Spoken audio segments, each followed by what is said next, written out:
Seorang maut dan 88 yang lain cedera selepas satu gempa bumi berukuran 7.3 skala Richter menggegarkan pantai timur Jepun malam tadi.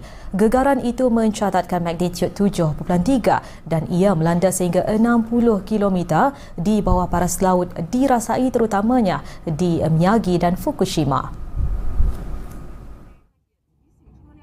Susulan itu, pihak berkuasa Jepun mengeluarkan amaran tsunami dan mengarahkan orang awam untuk mencari tempat perlindungan agar tidak menjadi mangsa tsunami. Gelombang tsunami terawal tiba di bandar Ishinomaki di timur Miyagi dengan anggaran ketinggian 1 meter dan ketinggian sebenar 20 cm.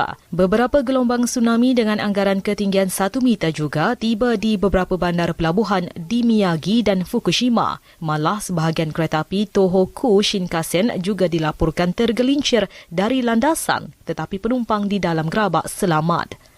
Tokyo Electric Power Company Holdings menerusi kenyataan berkata 2 juta isi rumah terputus bekalan elektrik akibat gempa bumi itu dan kini pihaknya sedang memeriksa keadaan reaktor di loji Fukushima.